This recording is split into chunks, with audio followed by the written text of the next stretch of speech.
Bien, entonces es fundamental, muchachos, que ustedes todo lo que hagan durante un trabajo de parto lo mantengan consignado en la ficha clínica. Yo les he hablado en varias oportunidades del partograma, que es un recurso súper importante, muy, muy importante de hecho, para lo que nosotros hacemos en nuestro ejercicio cotidiano. Y recuerden que la ficha clínica ginecológica, al igual que todas las fichas clínicas de los pacientes, hacen parte de un documento legal en el cual va a quedar registrado el ambiente que se está viviendo ese día en el trabajo de parto. Porque al final, cuando nosotros tenemos los efectos adversos, todo el mundo y todo va a girar en torno al tratante. Pero si ustedes colocan paciente agitada, paciente descontrolada, no permite examen clínico, paciente no permite colocación de anestesia, acompañante de la diada no permite realizar ningún tipo de examen o qué sé yo, paciente con tono ofensivo, paciente febril, paciente que ingresa con latidos bajos, todo es importante y consignarlo con fecha y hora. No dejen espacios en la ficha. Bueno, gracias a Dios ahora las fichas son electrónicas y nos permiten determinar cada una de los elementos que hacemos y no pueden ser editados a posteriori. Entonces eso es muy importante para nosotros, sobre todo en el equipo ginecológico y obstétrico, donde se trabaja, óiganme bien, con muchas personas a la vez. Ustedes están siendo la cabeza de un equipo grande porque están implicados matrones, técnicos en enfermería superior, están implicados internos, estudiantes, etcétera, etcétera, etcétera. Entonces, si la guagua llega a tener una infección o la señora termina con una endometritis, puede decir, no, es que lo que pasa es que, como lo saben decir en muchos pacientes, es que aquí todo el mundo metía mano y por eso fue que yo me enfermé. Entonces, es importante también que ustedes se metan en la cabeza y que cuando tengan la oportunidad de tactar a una paciente lo hagan, porque cada vez eso se va a ver más restringido por los riesgos de infección que tienen las mismas pacientes. ¿Ok? De hecho, hay algunas instituciones, por lo menos yo acá en la clínica donde trabajo, los internos no están autorizados para tactar a las pacientes. Internos, no estoy hablando de ustedes como estudiantes. Imagínense ustedes a punto de ser doctores y que le digan que no pueden tactar a una paciente porque ¿qué?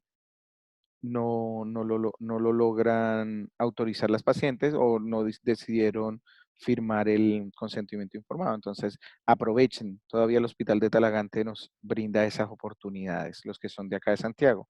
Y los que son de Serena, bueno, en regiones un poco más fácil, pero ya la medicina está judicializada en todo Chile.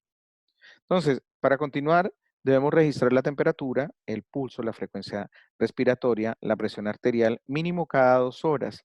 Si es que tiene una patología o algún tipo de factor de riesgo, podemos hacerlo con mayor frecuencia.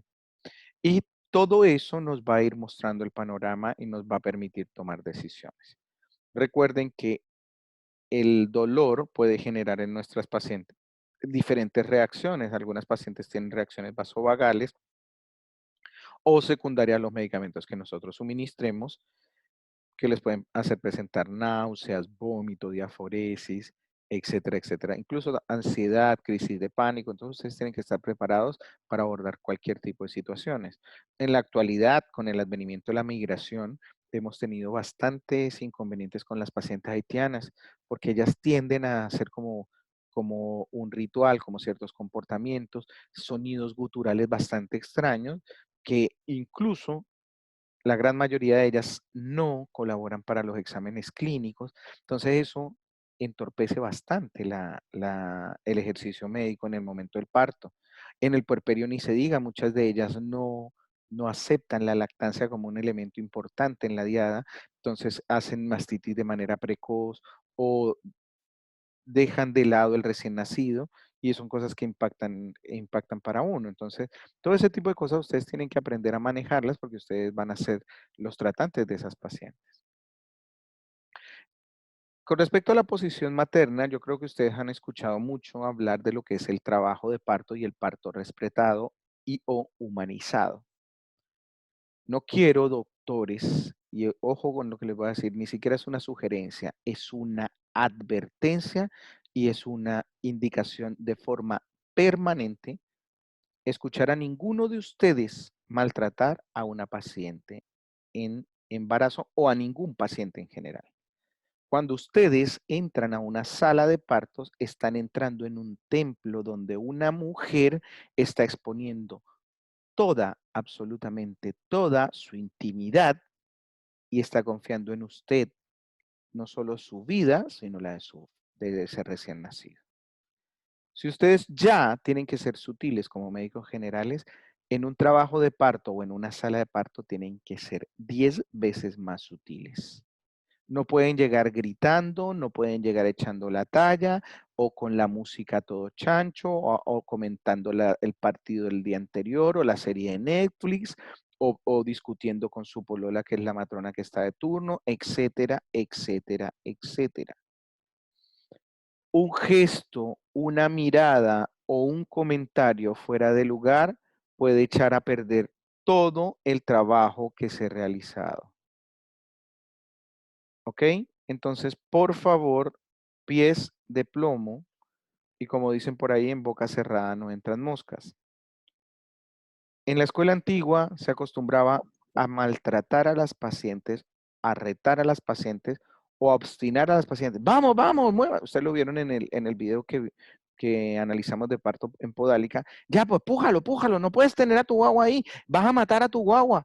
Esos son términos que no se deben ocupar en una paciente que está en trabajo de parto. Términos tan grotescos como no le gustó, ahora aténgase. Ya, pues, ¿no fue valiente? No. Esas sugerencias o acotaciones personales o prejuicios no se deben ocupar. Si la señora tiene mal olor porque tiene bronhidrosis o cualquier otro tipo de cosa, ustedes de manera muy sutil le sugieren, señora, por favor, bañe, vamos a llevarla a la ducha, eso le va a ayudar, bueno, qué sé yo. Sean sutiles, piensen que la mujer que está ahí, por más pobre, por más sucia, por todo lo que ustedes quieran se los valgo, es como si fuera alguien de su familia. Luego la tienen que cuidar y tienen que tratarla como les gustaría que ustedes los traten. Por eso, ahora no hay una posición específica para realizar y atender un parto. Básicamente, lo que nosotros debemos garantizarle a esa paciente es confort, comodidad. Si ustedes me preguntan para el proceso de conducción, es mejor que la paciente esté en, en decúbito dorsal, semifowler o de frentón sentada, pero todo va a ir de acuerdo a la tolerancia que tenga esta paciente al dolor. Ustedes saben que ahora tenemos parto en modalidad de pie, parto en modalidad de cuclillas, parto en el agua. Existen varias opciones. Si ustedes no lo comparten, si ustedes no están de acuerdo, si ustedes no creen en que la señora tiene derecho a comerse la placenta, que la señora tiene derecho a esto, a aquello otro, está bien, cada uno tiene derecho a pensarlo. Yo personalmente no soy de los que comulga con las salas integrales donde la señora pone sus aromas, su música, qué sé yo, pero es que no es mi parto, es el de la señora. Y si yo no estoy de acuerdo, pues simplemente habrá alguien que sí esté de acuerdo y que esté formado, capacitado para hacerlo, pero mi obligación es simplemente hacérselo saber de forma muy respetuosa a la paciente y dar un paso al costado. Pero no hay espacio para comentarios. Ahora bien, la posición materna va a depender de muchos factores y esos factores tenemos nosotros que irlos midiendo. Si hay calor, si hay frío, si la circulación de aire no es tan buena, si hay deposiciones, etcétera, etcétera, etcétera. ¿Ok? Es importante también que la paciente esté en un lugar propicio para actuar. Ahora las salas de parto no son como antes, que eran un poco más estrechas. Ustedes se van a dar cuenta que si bien es cierto en Talagante son chiquititas, pero cada vez estamos llegando a estándares de calidad mejores, donde en la sala de trabajo de parto es la misma sala donde la paciente va a pasar su puerperio inmediato, es donde realiza todo su trabajo de parto y no hay que desplazarla de forma con espacios muy largos. Las habitaciones cada vez son más amplias y tienen todos los mecanismos de seguridad. Incluso en otras clínicas, si ustedes ven, los estándares son mucho más altos. En clínicas europeas, la paciente en la misma sala de preparto es la sala donde va a pasar su puerperio inmediato las próximas 48 horas y de ahí se va a la casa. Y entre sala y sala, muchas veces incluso hay un pabellón por si la paciente tiene que ser interrumpida por vía alta. ¿Ok? La anestesia obstétrica, y esto es un tema en el cual ha sacado canas y ha sacado, mejor dicho, lágrimas, sudor y llanto, porque antes la anestesia era un privilegio que pocas tenían. Con el advenimiento del GES se indicó que la analgesia, y ojo con esto, la analgesia del parto es una prestación obligatoria, pero como su nombre lo indica, analgesia del parto. Entonces hay espacio para malas interpretaciones y muchos consideran que colocar un Viadil compuesto y una papaverina a una paciente hace que se cumpla el protocolo de analgesia del parto. Y eso es algo totalmente incorrecto y falso. La analgesia del parto debería llamarse anestesia del parto. Idealmente, uno debe buscar las mejores condiciones para la paciente para administrarle la analgesia.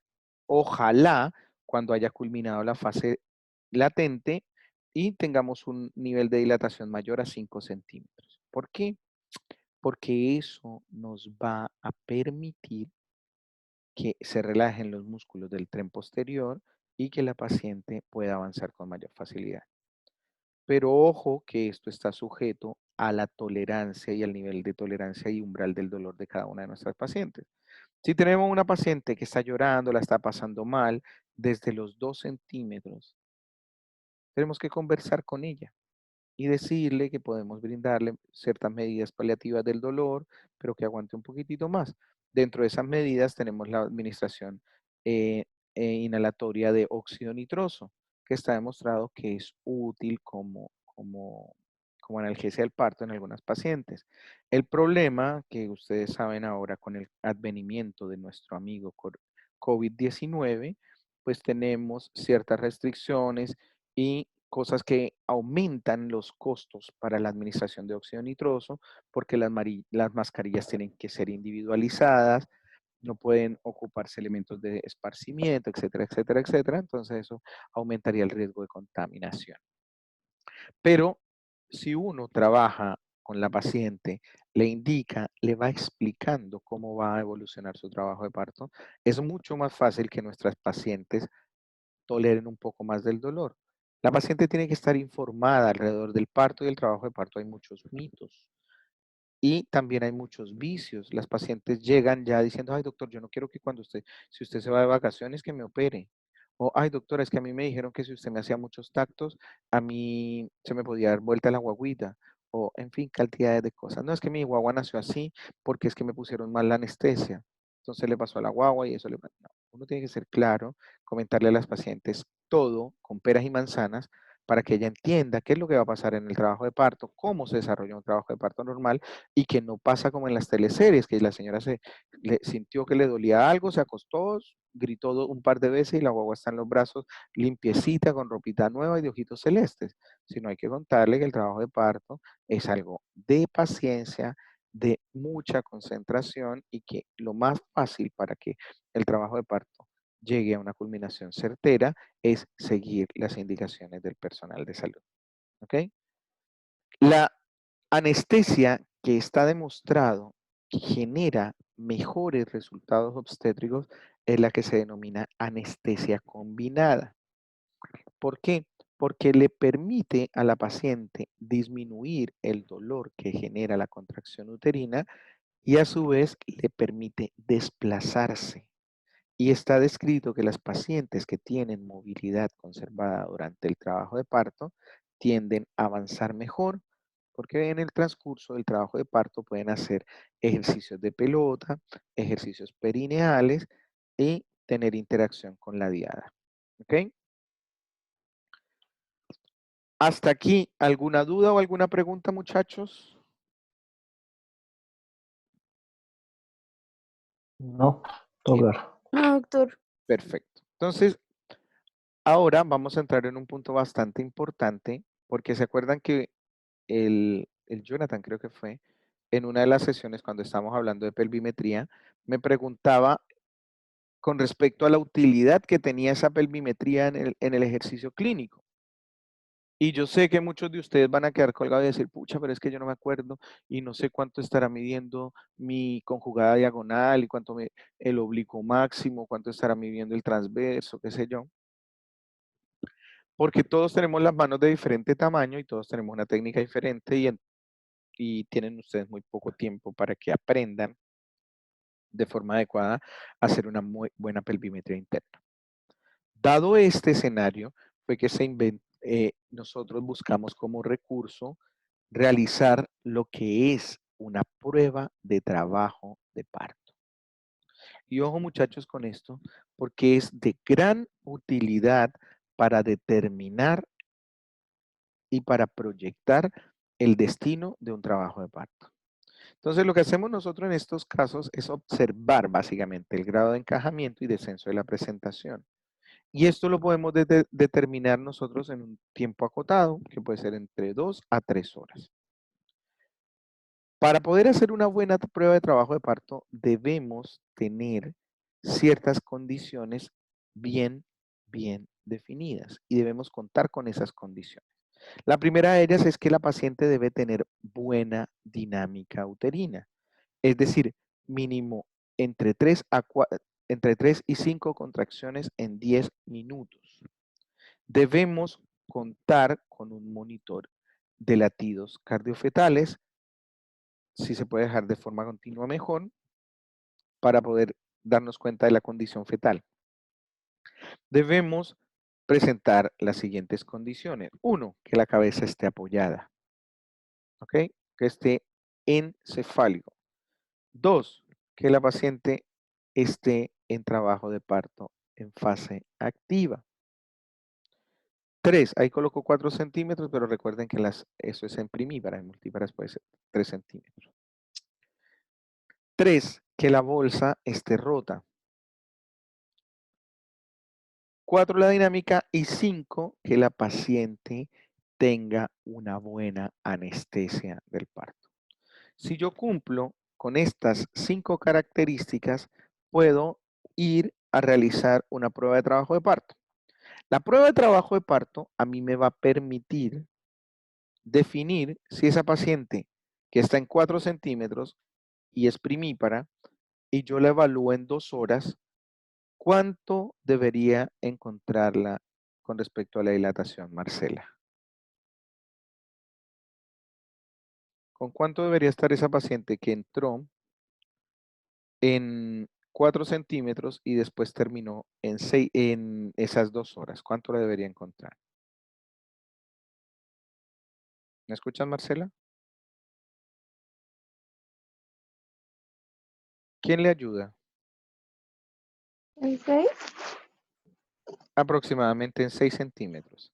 Entonces, si esa paciente está en 6 centímetros, estamos hablando de que esa paciente está avanzando de manera adecuada en nuestro trabajo de parto y que esa misma paciente probablemente puede continuar con un trabajo de parto de forma espontánea. Lo mismo con el grado de descenso. Si la paciente está en espinas 0 y yo en 2 horas voy y la veo que la dilatación no se modifica y sigue en espinas 0, estoy hablando que muy probablemente estamos enfrente de una distosia, una desproporción cefalopelviana o cualquier tipo de distosia y que ese trabajo de parto no me va a progresar. Y ya puedo tomar una conducta activa, es decir, indicar una interrupción por vía alta.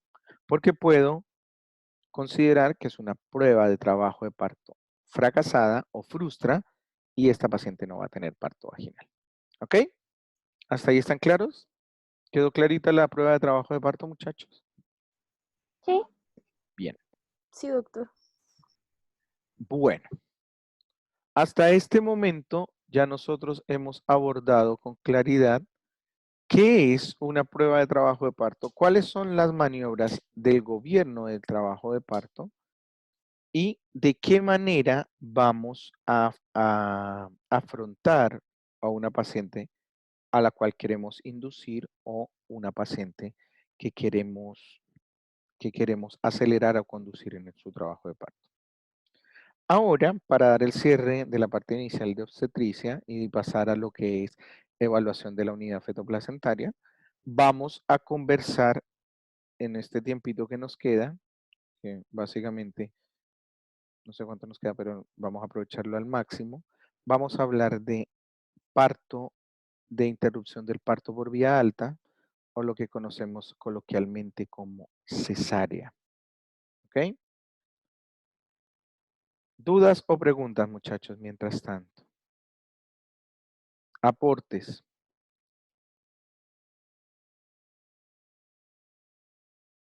Bueno, veo que vinieron hoy poco conversadores. Entonces, vamos a iniciar conversando sobre interrupción del parto por vía alta o lo que conocemos más comúnmente como cesárea. ¿Cuál es el objetivo que tenemos para esta presentación? Primero, que ustedes conozcan las indicaciones por las cuales se hace una cesárea. Segundo, que ustedes conozcan las diferentes técnicas para realizarla, las posibles complicaciones y qué evidencia hay en torno a la cesárea y cómo nosotros decidimos de una forma real, consciente, cuándo hacer una cesárea. ¿Ok? Se supone que la incidencia global en los países desarrollados de cesárea es de un 15%, en Estados Unidos está alrededor del 25% y en Chile está alrededor del 40%. Nosotros somos uno de los países de Sudamérica con una incidencia más alta de cesáreas. Si eso ustedes lo analizan cuando vayan al hospital de Talagante, probablemente se van a arrancar los cabellos, porque la incidencia de cesárea ya es exageradamente alta.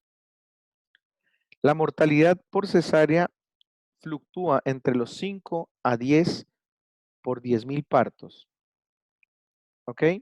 Y la morbimortalidad perinatal es casi 2 veces a la del parto vaginal.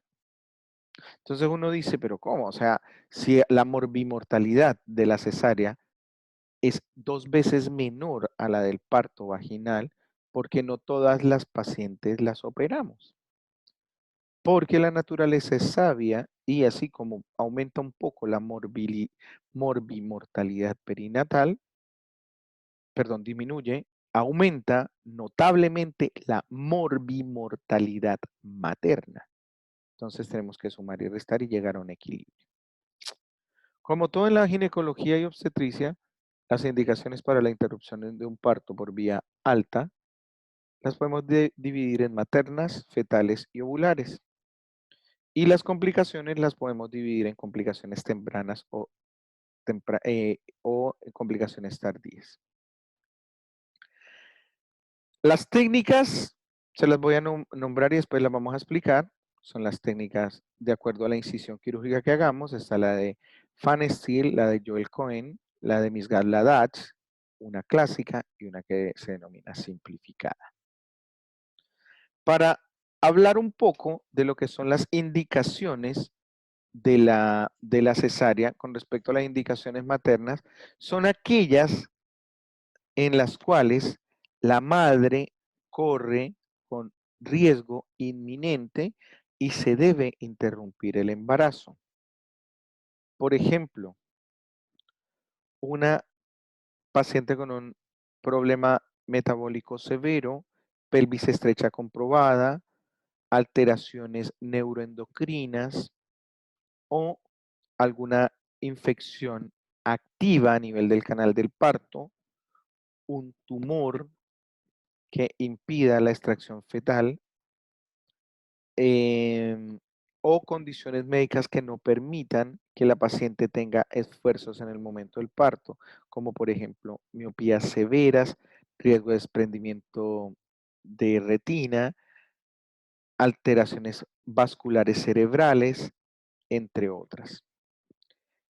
Y enfermedades infectocontagiosas que puedan transmitirse en el momento del parto, como por ejemplo lupus, perdón, por ejemplo VIH con conteo de CD4 mayor a 200, perdón, con carga viral mayor a 200, herpes activo, condilomatosis vulvar que obstruya el trabajo de parto, o pacientes que hayan sido sometidas a intervenciones de plastías genitales o vulvares. Dentro de las indicaciones fetales, alteraciones como por ejemplo fetos menores a 1500 gramos, tumores a nivel de cualquier parte del cuerpo fetal que impidan el paso a través del canal del parto, embarazos múltiples, fetos con estado fetal insatisfactorio, dentro de otros. Y las indicaciones de tipo ovular, vamos a encontrar la placenta previa oclusiva total, el desprendimiento previo de placenta normo inserta, implantación velamentosa del cordón y pacientes con alteraciones de la implantación placentaria, como puede ser el incretismo, acretismo o percretismo placentario, y otras alteraciones como bandas amniocoriales gruesas o que nos puedan llegar a generar obstrucciones a nivel del parto. ¿Ok? Esas básicamente son algunas de las indicaciones de interrupción por vía alta. Las complicaciones de la cesárea podemos describirlas como complicaciones tempranas y tardías. Dentro de las tempranas podemos encontrar dehiscencia de la herida, infecciones locales de la herida, lesión de víscera hueca, parestesias en la zona quirúrgica, dentro de las más frecuentes. Hematomas, seromas, fístulas, y dentro de las complicaciones tardías podemos encontrar hernias, eventraciones, dolor pélvico crónico, síndrome adherencial, alteraciones como obstrucciones intestinales secundarias a adherencias, incluso algún tipo de dispareunia o dolor. Para empezar a conversar sobre las técnicas de la cesárea, tenemos que hablar de la incisión que estamos ocupando ahora de forma frecuente para acceder a la cavidad uterina, y ella se llama la incisión de Pfannenstiel. La incisión de Pfannenstiel se realiza básicamente de forma semicurva a 2 dedos sobre la sínfisis del pubis. Se hace la incisión con un bisturí frío a nivel de la piel y la aponeurosis. Y ahí quiero detenerme un poco. Yo hice esto esta es una charla que le hice a los internos, pero ustedes quiero que recordemos la anatomía de la pared abdominal para que no se les olvide en el momento que ustedes sean ayudantes de cualquier tipo de intervención quirúrgica. Entonces, primero hacemos la incisión en la piel. Inmediatamente nos encontramos con el tejido celular subcutáneo.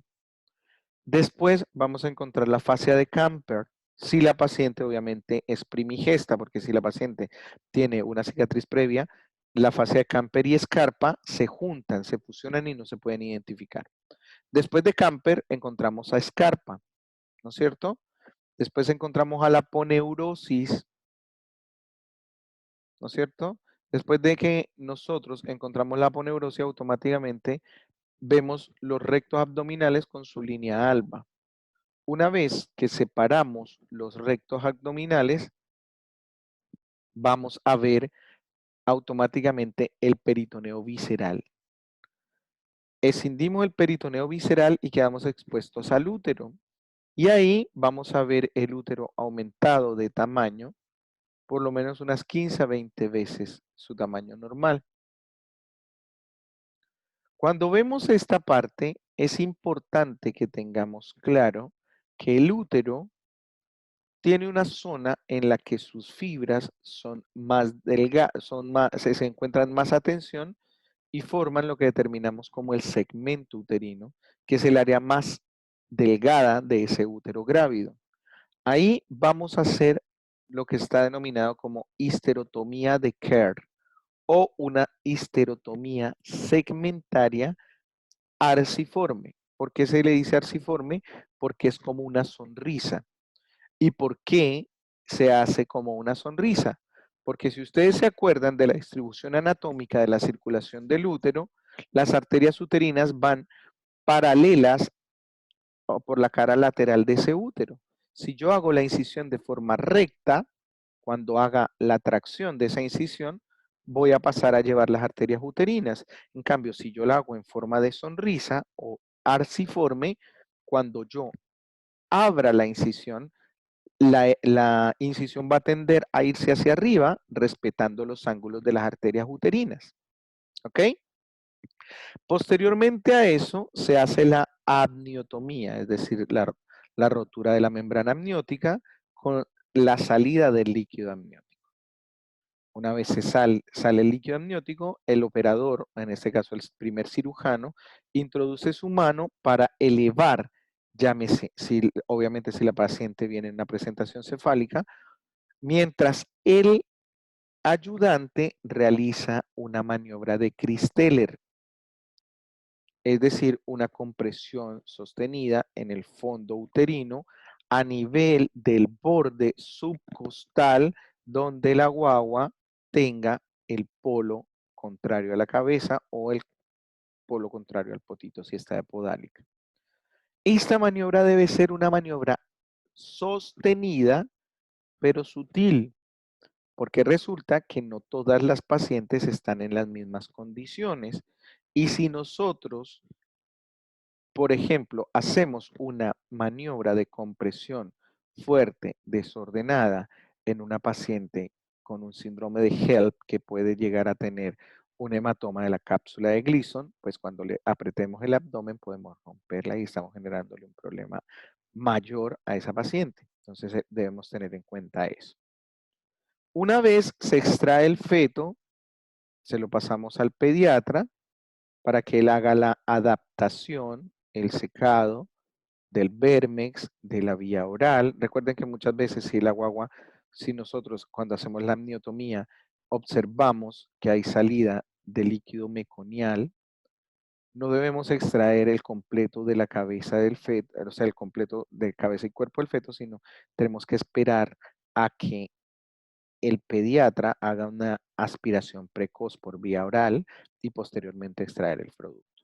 Si nos encontramos frente a una urgencia médica, todos los protocolos se olvidan. Es súper importante recalcar que estas pacientes que van a interrupción por vía alta, previamente se les debe hacer una septización del área quirúrgica y un vaciamiento vesical, ya sea de forma espontánea, que la señora tenga la posibilidad de orinar previa a la cirugía, o con cateterismo intermitente, o de frentón con la instalación de una sonda vesical que no debe permanecer por más de 6 horas en esa paciente. Recuerden también que antes de cualquier cirugía nosotros entregamos un antibiótico que es profiláctico, que más adelante lo vamos a conversar. Una vez que la guagua está afuera, vamos a seccionar el cordón y en ese momento se da la fecha real de nacimiento de la guagua, cuando se desconecta de su madre. Muy bien, doctores, nos quedan 2 minutos para que se acabe el tiempo. Vamos a dejar hasta aquí. Para la próxima oportunidad vamos a terminar con parto quirúrgico en cesárea y vamos a hablar de forceps y vacuum. Cerrando esto, nos quedaría, eso va a ser el próximo lunes. El próximo lunes nos ponemos de acuerdo porque yo el miércoles tengo turno. Entonces ahí nos ponemos de acuerdo para ver qué día hacemos la charla siguiente, que va a ser sobre cambios fisiológicos en el embarazo. Y ahí cerramos el primer módulo y programamos la primera prueba. ¿Ok? ¿Dudas o preguntas?